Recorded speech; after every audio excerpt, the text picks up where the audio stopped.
好，咁我哋咧今日就嚟講翻呢份 quiz 嘅，OK，咁我哋會先睇咗 MC 部分先，得唔得？嗱，咁我哋咧逐條睇下啦噃。咁首先第一題啦，佢就話依家咧就俾咗個新同埋舊嘅價格啦，同埋個 QD 嘅改變你啦，咁就想問翻你個 arc elasticity。咁記住啦喎，arc elasticity 我哋條公式咧係用翻新減舊除呢一個 average，OK，除翻個平均呢一條式嘅。我哋會得翻咧，就係個分子就會係個 percentage change in QD 啦，分母就係個 price 啦，OK，咁啦，執翻落去之後咧，咁你會見到原本舊嘅 QD 係1000，依家去到500，咁即係話-500 over 1000同500之間嘅中位個平均就係750啦，OK。咁另一方面啊，個 price 就喎，原本係100嘅，依家係110，咁即係多咗10啦，OK。over 翻咧，中間係105嘅，OK。咁除一除咧，你會得到嘅答案咧係7嘅，咁所以我哋會記到係 C 啦。好，咁落第二條啦噃，咁佢就話今次嘅 ED 咧係0.8，OK。咁我哋咧即係話等於咩啊？分子係個 QD 啦，分母咧就係個 P，咁啊計完出嚟係0.8嘅。With an increase in supply 上升啦噃。咁咧佢就話咧，依家個 Q 咧就升咗40%。問你個 P 啦，嗱你要知道 supply 上升，price 就一定係跌先嘅吓，OK。咁即係我哋答案得 B 同 D 揀嘅啫。咁至於跌咗幾多 percent 咧？係32啊定50咧？我哋就 plug 翻落條式度啦。咁啊0.8等於個 QD，即係話咧係跌咗40%啦。我哋會用0.4啦，你可以將佢變做小數啦。咁啊除翻個 percentage change in P 嘅，咁除一除咧，你會計到咧呢一個咧係個0.5嚟嘅，0.5即係話50%啦。OK，咁啊即係咧答案會係 D 啦。OK，咁啊唔好調轉個次序，即係個上下位擺咧，咁你就唔會出錯噶啦呢條。咁啊再落啦噃，第三條啦，就話如果 P 下跌啊吓，TR 個 total expenditure will increase。咁呢個好簡單啦，我哋話記得背公式啊嘛，sorry 背口訣啊嘛，箭嘴相反。咁點啊？就代表咧係個 ED 咧係大過1嘅，得唔得？咁啊呢度1秒做完㗎啦，應該要，因為記得個口訣咧，咁你就好快完成㗎啦。落第4，咁 demand 係 elastic 啦噃。咁如果咩情況下 demand 係 elastic 咧？demand elastic 即係咩啊？對於嗰件物品咧，顧客嘅依賴性咧係低嘅。當如果加價咧，就有權去選擇唔買啦。OK，咁我哋睇下邊啲物品嘅依賴性係比較低啦。咁第一，there are many close substitute，好多類似嘅代替品。咁如果當有代替品，可能 A 同 B 係代替品嘅時候，A 加價，咁你咪可以唔買 A 咯，係咪可以選擇走去買 B 咯？咁換言之咧，只要人哋加少少價咧，咁咧你都可以即刻咧係大大咁降低你嘅 QD 啦。OK，可以選擇唔買啦。咁所以呢個係一個 elastic 嘅 demand 啦，得唔得？咁啊 B 嘞噃，係個 daily necessity，一個嘅必需品，必需品咁即係依賴性係高啦，得唔得？咁所以咧，就算人哋加價，你都一定必須要買嘅，咁就冇得選擇。咁所以個反應咧，嗰個敏感度咧都係低嘅。咁最後 durable good 耐用品，咁耐用品即係話，如果呢件物品係耐用嘅時候，當佢加價，你就可以選擇用翻你原本有嘅。OK，咁因為嗰樣嘢係未壞，可能仲用得，咁你就有權選擇唔買啦。OK，同上面嘅道理一樣啦，咁都係咧講緊 elastic demand 嚟嘅，得唔得？OK，咁所以答案1、3嘅啫。好啦，第5條嘞噃，good X 同 Y 係 substitute，問你邊個係正確嘅？咁呢度考翻你第9課嘢啊，關於 substitute。如果當 good X 嘅價錢係上升，OK，令到咧 good Y 嘅 QS 係上升，咁啱唔啱咧？我哋諗諗啦。如果兩隻係 substitute，有啲咩例子啊？譬如我哋話係兩種果汁啦，譬如檸檬汁同埋橙汁啦。咁檸檬汁佢價錢貴咗喎，咁啲人咧就可能轉買去橙汁啦，買去代替品啦。咁換言之，其實暗示緊嘅係個 DY 咧 demand for good Y 上升嘅。demand for good Y 上升，我哋可以畫出嚟望下啦。OK，demand 上升，OK 呢個係 good Y。咁你會見到就係咧呢一個嘅 equilibrium points 由 A shift 咗去 B，由 A 去 B 咧，你見到係沿住條 supply 喐㗎嚇，沿住 supply 喐，所以我哋就話 QS 即係 quantity supplied of good Y 升，咁係正確㗎嚇。OK，第一個係啱嘅。咁第二個啦，decrease in supply of good X 令到呢一個嘅 total revenue of good Y increase，咁我哋睇睇啱唔啱啦。首先第一件事，佢自己嘅 supply 跌，即係 X 啊嘅 supply 跌，咁令到 X 嘅 price 會點樣啊？會上升啦，係咪？咁咦，佢哋 substitute 關係喎，其實你望到啊，我哋只不過係同上面嗰個咧，上面一嗰個只不過係褪前多步啫，即係而家俾埋個前因你，但係你見到第二步係一模一樣，所以後尾所發生一連串嘅連鎖反應咧，亦都係一模一樣嘅，OK，亦都係一模一樣嘅。咁我哋又可以用翻呢一幅圖去睇一次啦，上面嗰幅，依家由 A 點去到 B 點，咁所以我哋見到個 total revenue 係升啦，咁啊升咗呢一忽啦，咁得，呢忽係上升嘅，咁所以係啱嘅。去到最拉尾三啦，when supply of good X decrease, the total revenue of both good X and Y will increase if the demand for good X is inelastic。嗱，好長喎呢句説話，逐句解先嗱，拆開佢，見到 supply of good X 跌，total revenue of good Y 係升，呢個我哋前面第二句咧已經係證明咗係啱噶啦嚇，上面咁爭在究竟 good X 自己嘅 total revenue 係咪都升咧？咁我哋要睇睇就係個 elasticity 啦。依家佢 supply 跌，price of good X 會上升啦。咁得，咁佢話以 TR of good X 自己都會升喎，得唔得啊？咁咦 P 升 TR 升，見唔見到個口訣啊？呢啲係點啊？箭嘴相同，呢啲係細過一啦。OK，咁即係話咩啊？inelastic 咯嘅 demand 咯。咦，中喎，睇到嘛？如果你唔記得嘅話，我畫埋幅圖俾你睇啦。記住，inelastic 條 curve 係斜啲嘅，而且 midpoint 之下嘅。OK，咁你就會見到當 price 上升，OK，因為好似 supply 跌啦，sorry，畫翻個 supply 出嚟先。嗱，supply 跌啦，咁啊令到個 P 升啦，Q 跌啦。咁事實上加個忽咧，真係會大過係減個忽嘅。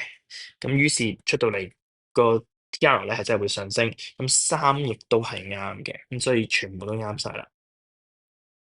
好，落去第六條啦。第六條咯噃，西瓜有個豐收，OK，good harvest，即係暗示個 supply 係上升嘅。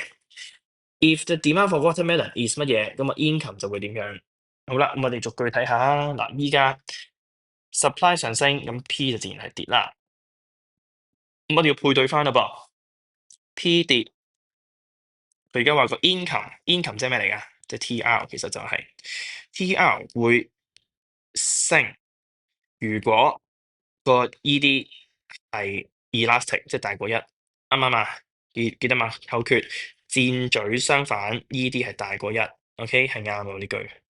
我哋證明埋其他點解錯啊，好冇？咁啊睇埋第二個啦，ED TR 升，OK，但係 inelastic 喎，錯喎，點解啊？因為箭嘴相反，ED 要大過一噶嘛，而 inelastic 係細過一喎，咁所以呢個係錯啦。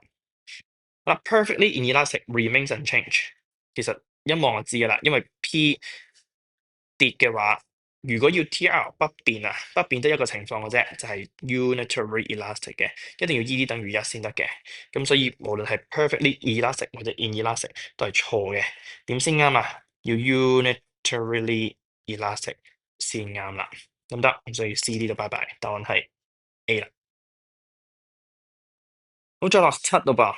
When the price of coffee increase sharply, the amount of money Johnson spends on coffee decreases. P 升 spend 嗱，你記住喎，我哋上堂講過，spend 係解個花費個金額，花費嘅金額，花費嘅金額咧，即係暗示個 TR 啦。講緊個 TR 咧係跌嘅，咁即係咩啊？望下 P 升 TR 跌，咁個 ED 咧係大過一啦。OK，箭嘴相反啊嘛，得唔得？咁我哋睇睇箭嘴相反，即係inelastic 錯啦，應該係 elastic 先啱啦。咁啊，ED 大過一，大過一即係 elastic 啱啦。percentage change in price 大過 percentage change in Q。percentage change in price 大過 percentage change in Q 咧，呢個係講緊咩啊？ED 細過一嘅係 inelastic 嘅。OK，咁最後咧，demand curve 其實 vertical line 都錯啦。vertical line 即係話 ED 係等於零嘅，係 perfectly inelastic。唔得，咁啊答案就係 B 啱嘅啫。好啦，最拉尾一條啦噃，睇埋第8啦。咪就話依家咧發生咩事啊？有個 point A is an equilibrium point，also the midpoint of the demand curve。midpoint 有個暗示嘅，就係話你知咧呢一點係 ED 等於1嘅。咁換言之，上面個忽咧就 ED 大過1啦，下面呢忽咧就 ED 細過1啦。咁就問你喎，邊個咧可能係個 consumer total expenditure 咧？嗱，咁你要知道，如果係依家你見唔見到呢一點啊？呢點係邊個範圍啊？係 ED 大過1嘅範圍喎。依家由10蚊去到 P，500去到 Q 嘅時候，好啦，咁我哋話 ED 如果大過1，P 跌，TR 會點樣啊？會升啊嘛，係咪？咁我哋睇睇，即係話咩意思啊？原本由10蚊同500件呢一個嘅 TR，即係幾多啊？10乘500，即係5000啦。依家我哋去到 P 乘 Q，應該要係大咗嘅個面積，咁就應該要大過5000嘅，先至做到 TR 上升嘅，咁但因為佢係 ED 大過1呢橛範圍跌落去噶嘛，咁所以邊個數大過5000咧？唯一得 D 係大過5000嘅啫，咁所以答案就係 D 啦。OK，我哋講晒所有 MC 啦。好啦，到長題目啦噃，咁長題目基本上咧我都講過啦，同功課係好相似嘅，尤其是第一條。咁第一條基本上咧，你如果做過功課，你就會啱晒嘅，應該要。咁點解啊？嗱，睇一次啦噃。今次呢個情景咧，就係講緊打風。咁打風嘅時候咧，好多的士都係加價，因為好多嘅公共交通工具都停咗啦。咁呢條咧就叫你用翻 elasticity of supply 或者 demand 去解釋。我哋都講過啦。就係話點解佢哋加價咧？的士會因為咧係打風嘅時候咧，其實個 substitute 啊、巴士啊、的士啊都停晒，咁所以一定要答到咧。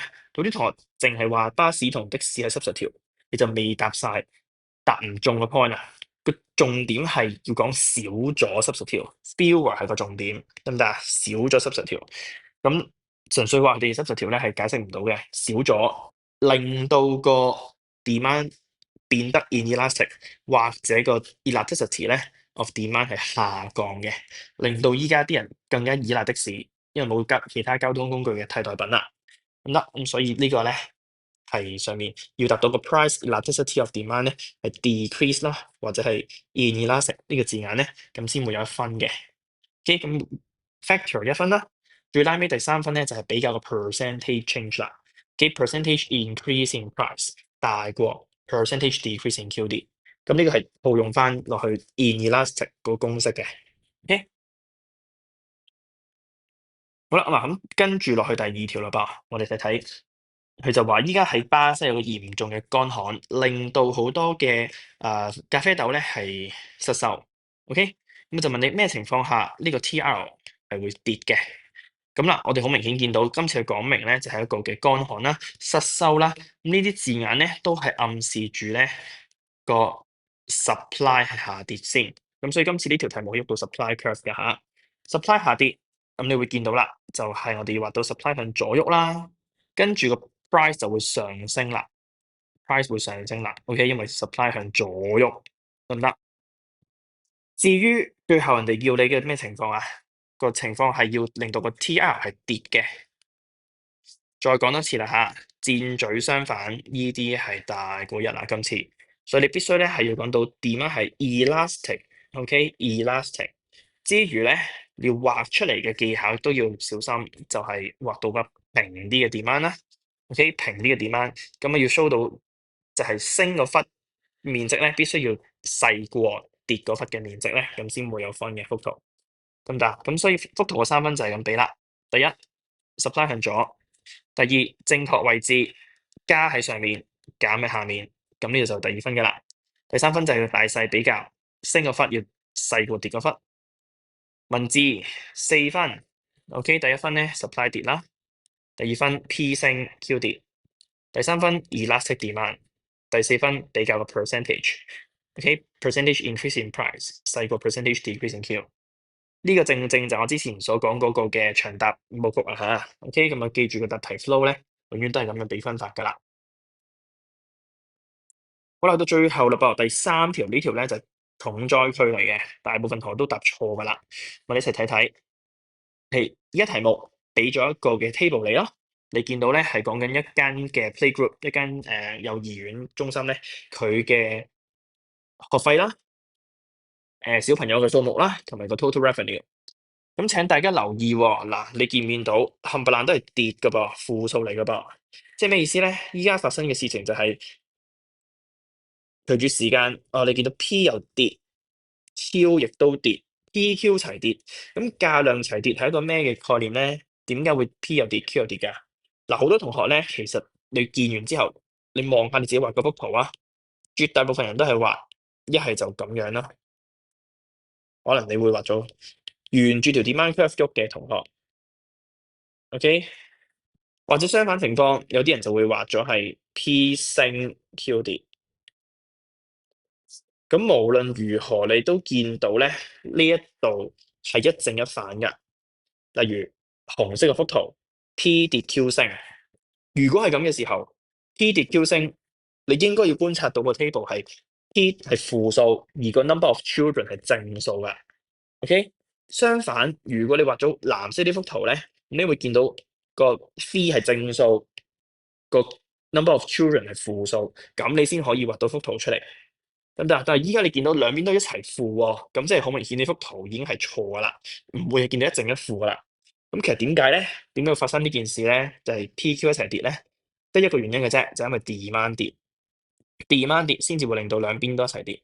咁所以人哋問你 Do you agree 咧？咁其實係 no 啊，not agree。只要咩情況下就 not agree 啊？OK，只要 PQ 咧係同樣箭嘴嘅話咧。相同嘅箭嘴咧，咁其實就係 D 咧成條 demand curve 係 shift 嘅。咁如果 PQ 咧係相反箭嘴嘅話咧，咁咧即係話一升一跌，咁咧就係 move along demand curve 啦。OK，就真係沿住條 demand curve 喐啦。咁所以請你留意清楚，今次係 decrease in demand。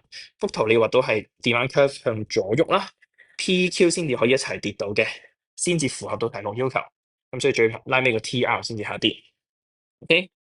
咁幅圖啦，你要畫到向左喐啦，PQ 都一齊跌啦，最後 shading 呢個面積係跌咗嘅，咁得好啦嗱，咁啊，我想話俾大家知啦，呢一條題目啦，都係一翻炒嘅一個 past paper 嚟嘅。咁如果咧你上堂記得我哋之前做過2017年嗰條咧，係幾乎一樣嘅，嗰條講地鐵係啦，就係講價量齊升嘅嗰次就係，咁所以請大家去睇翻溫翻 past paper 啦嚇。咁第二件事咧，就係我想話俾大家知點樣做呢個 error book 改正啦。OK，咁啊嗱，頭先你聽完我講得好快啦。你如果抄唔切，咁咧俾到個方法大家。我之前教過大家咧點樣用 AI 咧係去解題嘅，尤其是啲 MC。嗱，我示範一次啦噃。OK，咁嗱，譬如我用翻前面啦，嗱，你哋可以用手機啦，因為我知你哋影唔到相啦，係咪？咁啦，譬如我就用呢條啦。嗱，你平板影唔到相，用手機，譬如呢條我就 cap 圖出嚟試下啦。嗱，咁我 cap 第一條出嚟啦。咁咧我就放喺 AI 啦。OK，嗱咁啊，圖片識別文字啦，我就用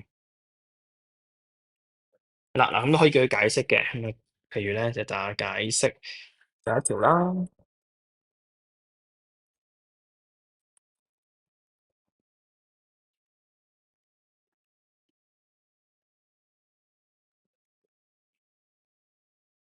係啦，嗱咁你會見到咧，佢就開始咧用中文話俾你知，哦，其實我哋啱啱我講嘅嘢啊，其實 exactly 係我講嘅嘢，只不過咧佢又用文字逐步咧係好清楚咁表達俾你知。哦，首先我哋要計咗個 Q 嘅變化先，P 嘅變化先，跟住再揾你哋嘅平均， OK，平均值，然後就度條公式，跟住咧淨俾埋條式你啦，得唔得？用新減舊除平均乘100%，得唔得？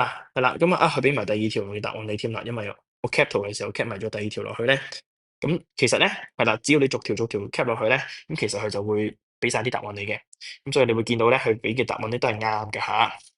咁我哋可以咧嗱點樣做咧？如果你想下次做即係睇翻嗰個 error book 嘅時候咧，可以清楚睇到 AI 嘅解釋，咁嗱你可以 cap 翻落去啦，OK？咁譬如呢度啦，嗱你可以用複製，又或者咧等我找翻出嚟先，係啦，咪複製啦，OK？咁然後咧，你入翻個 error book 度，咁你 cap 翻條問題落去嘞噃，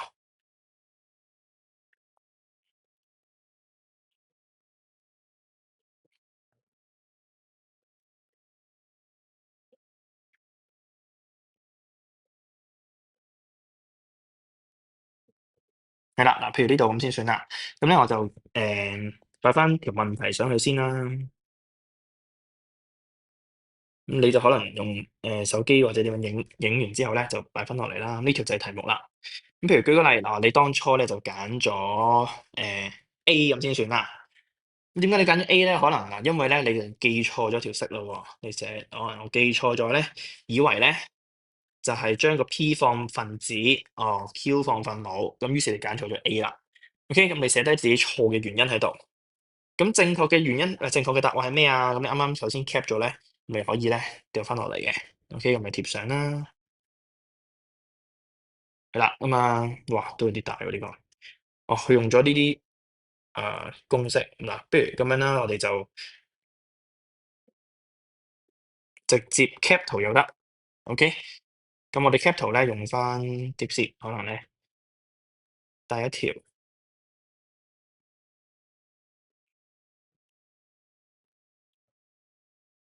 係啦。咁你 cap 圖咧，咁你就可以直接用到啦。咁你就喺度貼上啦，係啦。咁咧就係 cap 翻你個解釋個部分。咁就係啦，咁咪 cap 出嚟咧，去睇下，原來個計算步驟係點樣嘅？你究竟錯邊度咧？例如你唔如果用錯咗條式，你用錯咗做P 除 Q，咁咧你就間低翻啦。即係原來上面咧係 Q 喎，見到嘛？下面先係 P 喎，得唔得？係啦，咁有啲人可能唔係喎，有啲人可能係咩啊？用錯咗，可能你用咗新減舊除舊嘅，OK，你唔記得咗原來平均嘅，咁咧你都可以間翻低啦。見唔見到人哋用個 average 計算個平均數啦，咁你就間低翻你錯嘅咧，OK，咁你睇翻自己應該係用平均。